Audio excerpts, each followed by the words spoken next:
Well, hello. Here we are at Maria Ignacio Creek. Now, these two creeks come in, join right here underneath 101, Maria Ignacio and Unknown Creek. But together, the U.S. Geological says these creeks in a 100-year flood will provide 6,000 cubic feet per second. That means it's like about 12 feet high. That only happens every 100 years, but for 68 years, the average flow in this creek channel right here in January is 400 acre feet per month.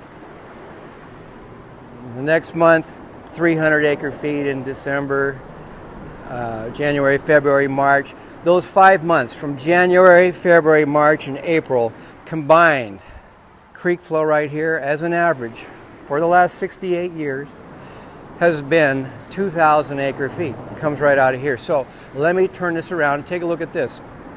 Here's the downhill area on Maria Ignacio. What we're thinking about is putting in a fish ladder right down in that area there from about here where we're looking. Fish ladder on down underneath that train track, underneath the trestle there, underneath it, and then take it down another 100 feet. Now, I'm going to show you exactly where we're going to put these fish ladders and the cube to capture water and store it and send it back upstream later. So come on, let's take a look. Hello again. So here we are back at Maria Ignacio, a little bit downstream. You can see the railroad trestle here and the water course that takes it over, and then there's a waterfall about 7 feet down, and that's what we intend to put a fish ladder over. Now the way that we have it planned is, let me show you this. Now here's the creek, looking up the creek a little.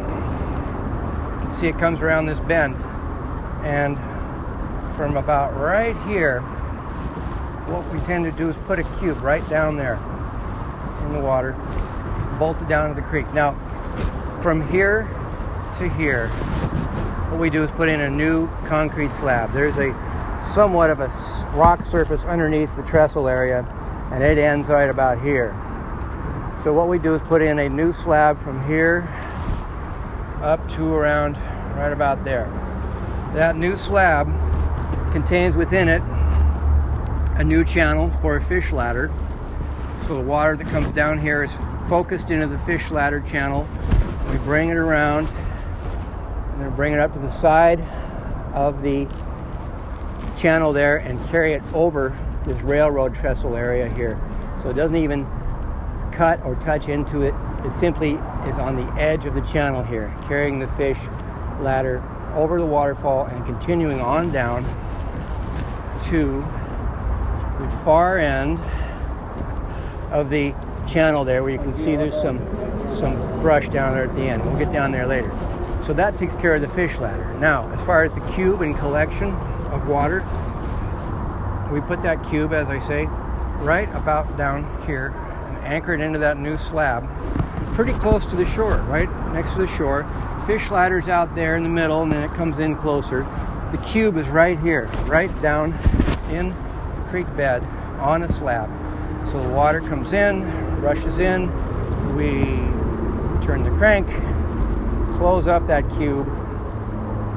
Water is taken out in a 12-inch pipe along the side, runs along this berm here, runs along the berm, and gradually starts pulling up out of the river.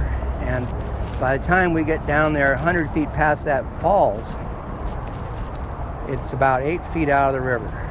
And that's where we take care of it and put it into a sump and are able to deal with it from that point out.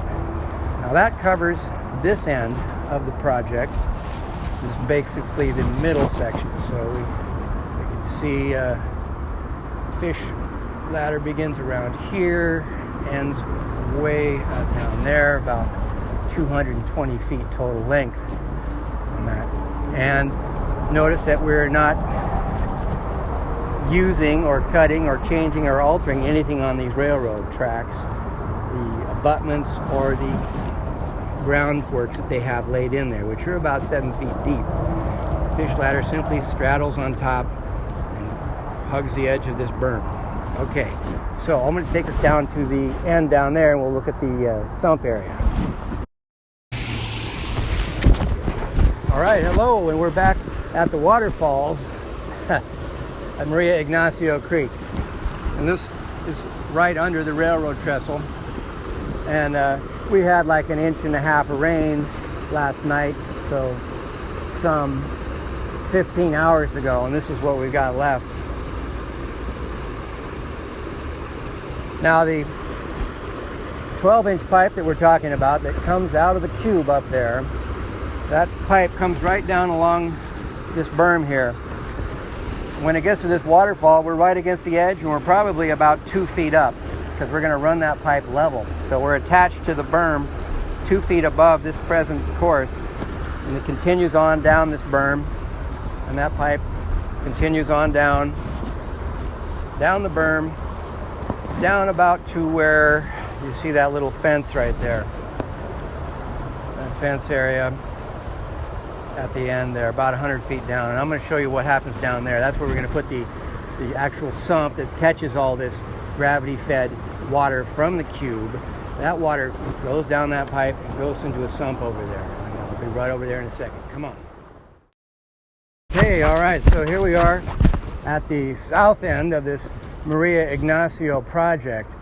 Now, you can see the trestle in the background. There's a 7-foot waterfall there, and the creek comes down here. Now, at this point, the 12-inch water pipe, which is taking water out of the creek up there beyond the falls, is still coming down. It's right along this berm. And at this point, it's about halfway up the berm and well out of the creek area. As the creek has been dropping down, we've been holding the water more or less level because we want it to transfer down here in a gravity flow. We don't want to have to pump water directly out of the creek. It's better to let it come down on its own for a number of reasons. And then right here in this exciting looking patch of brush is where I'm proposing we put a sump. Now that sump would be about 5 feet out. The helicopter is watching this. Oh my God. And the sump would go right here. The sump is about 10 feet by 10 feet. It's square, about 8 feet down.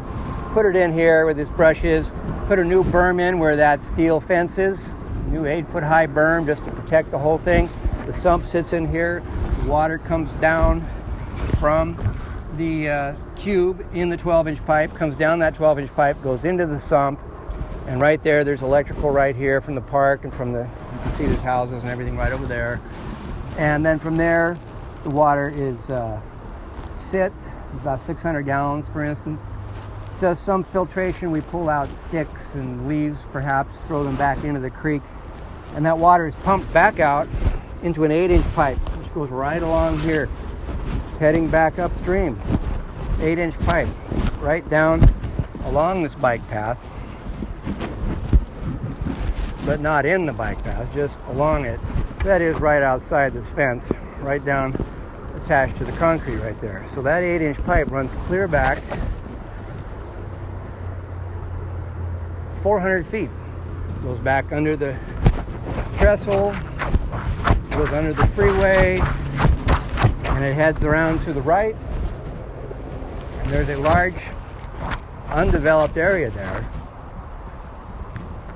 And since there's nothing going on there, that's where we put the cisterns. Have 2 or 3 acre feet available right there. That way, when this creek flows from a 2-inch rain, for instance, we gather 1 acre or 2 feet of water overnight, put it in that cistern, and it's there for storage, and you can use it a week later. You can pump it back upstream to further irrigate parks. There's a park across the street right here, and there's quite a few parks on the way up this creek that could use that water to irrigate and additionally it can be spread out to enter back into the groundwater situation, thus recharging the groundwater. And while we're here, I forgot to say, the fish ladder. The fish ladder comes down all this way too. The fish ladder dumps out right about down there, just on the other side of that steel pipe fence there. We'll have the new berm put in there, and the fish ladder runs right along the side of this berm and then follows the new berm out about 30 feet beyond that area we can see there and dumps into the creek, which you can see is right there. That way the sump housing is here, the fish ladder is here, the water pipe is here, and the water, pumped out water, is also here. So everything's right here, and that should take care of it. All right, so we'll go up to the last place to look at the cistern locations that I have proposed. Hi, okay, so here we are at the Maria Ignacio Creek, looking downstream again, and obviously the freeway's right there. Creeks go underneath here and head on down that way to the sump and all that area that we looked at a minute ago. Now, up at this end, we have the 8-inch pipe, which is our pressurized water out of the sump. 8-inch pipe right along here, just right along the outside of this bike path. Go underneath the walkway here, and voila. We follow the walkway up there, pipe's underneath here, follows along this way, and we continue up the bike path about another 100 feet, and you'll see there's a large area up there that is available for cistern storage. I'm sure they wouldn't mind if we put in 2 acre-feet of storage up there. Now that way, when it rains 1.5 inches here, we can gather 2 acre-feet and put that water into storage right up there, where it can be filtered a little, filtrated, scoop some of that gunk out of it, even give it a UV blast, make it a little cleaner. Then from there, you can pump it up the creek in another 8-inch pipe, take it up these creeks to all the county parks up there, and also up Maria Ignacio, because there's a fork here, of course, and Maria Ignacio has quite a few parks, even farmlands up there. So we pump that water up, irrigate all the county parks and farmlands, and pump water back into the groundwater system. So that would make use of the 200 acre-feet a year that we could gather out of this one creek system alone. At a one-time cost of probably $4 million, basically, when everything's said and done. And that's a one-time cost, and then from that point on, your water is basically free. It's a lot cheaper than shipping it down from Shasta or from the valley, chlorinating it and pumping it, and using all that electricity to move it here when it's already right here. So that's part of what the plan is about, is to capture the water while it's here, save it, and reuse it in the area. So hope you've enjoyed this, and we'll talk to you soon.